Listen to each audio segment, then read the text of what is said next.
dan dijatuhi pidana. Menimbang bahwa oleh karena ancaman pidana pasal yang terbukti adalah kumulatif penjara dan denda, maka kepada terdakwa selain dijatuhi pidana penjara juga dijatuhi pidana denda, dengan ketentuan apabila pidana denda tidak dibayar maka diganti pidana kurungan. Menimbang bahwa dalam perkara ini terhadap terdakwa telah dikenakan penangkapan dan penahanan yang sah, maka masa penangkapan dan penahanan tersebut haruslah dikurangkan seluruhnya dari pidana yang dijatuhkan. Menimbang bahwa oleh karena terdakwa ditahan dan penahanan terhadap terdakwa dilandasi alasan yang cukup, maka perlu ditetapkan agar terdakwa tetap berada dalam tahanan.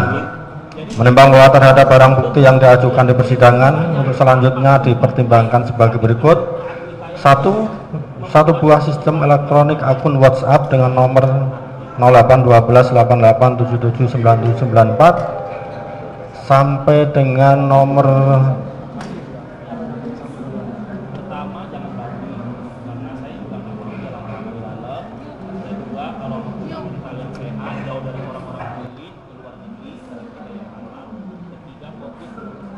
nomor 39 sebagaimana tercantum lengkap dalam putusan dan dianggap telah dibacakan. Oleh karena masih dipergunakan sebagai barang bukti dalam perkara lain atas nama terdakwa Ismail Marzuki, maka akan dikembalikan kepada penuntut umum untuk dipergunakan sebagai barang bukti dalam perkara terdakwa Ismail Marzuki. Menimbang bahwa untuk menjatuhkan pidana terhadap terdakwa, maka perlu dipertimbangkan terlebih dahulu keadaan yang memberatkan dan yang meringankan terdakwa. Keadaan yang memberatkan bahwa terdakwa tidak mengakui terus terang perbuatannya dan terdakwa sudah pernah dihukum. Keadaan yang meringankan terdakwa memiliki tanggungan keluarga.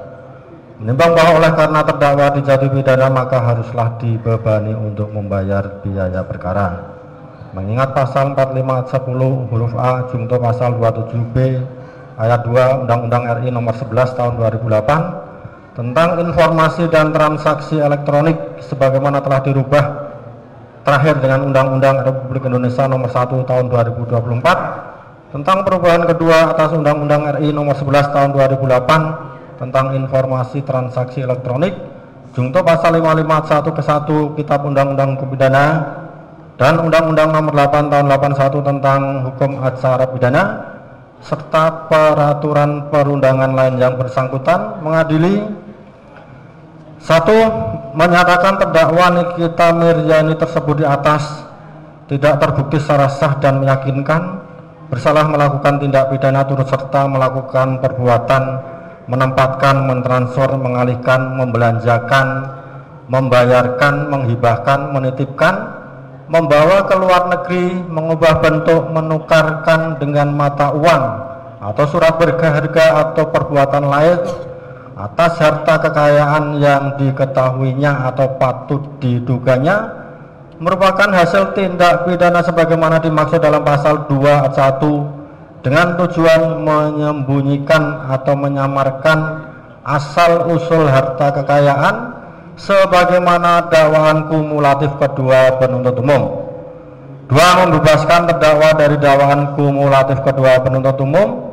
3. Menyatakan terdakwa Nikita Miryani tersebut di atas terbukti secara sah dan meyakinkan bersalah melakukan tindak pidana turut serta melakukan perbuatan dengan sengaja dan tanpa hak mendistribusikan dan atau mentransmisikan informasi elektronik dan atau dokumen elektronik dengan maksud untuk menguntungkan diri sendiri atau orang lain secara melawan hukum dengan ancaman pencemaran atau dengan ancaman akan membuka rahasia, memaksa orang supaya memberikan suatu barang yang sebagian atau seluruhnya milik orang tersebut atau milik orang lain sebagaimana dalam dakwaan pertama alternatif ke-1 penuntut umum.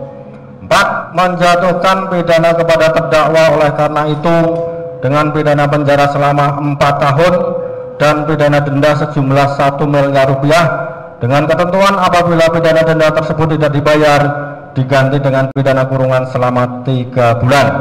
5. Menetapkan masa penangkapan dan penahanan yang telah dijalani terdakwa dikurangkan seluruhnya dari pidana yang dijatuhkan. 6. Menetapkan terdakwa tetap ditahan. 7. Menetapkan barang bukti berupa 1. Satu buah sistem elektronik akun WhatsApp dengan nomor 081288779794 nomor 1 sampai dengan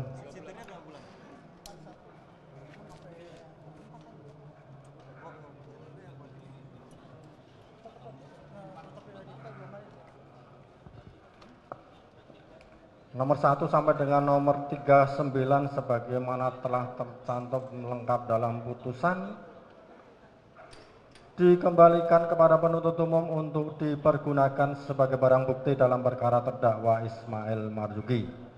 8. Membebankan kepada terdakwa untuk membayar biaya perkara sebesar Rp5.000.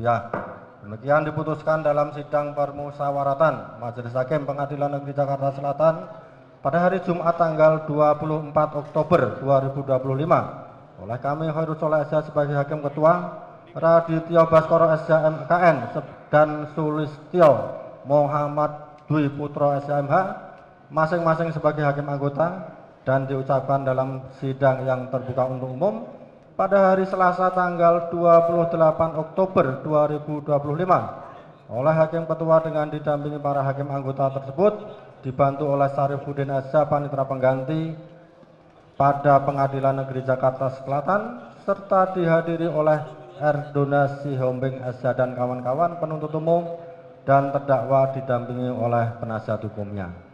Jadi demikian putusan yang telah dibacakan oleh majelis.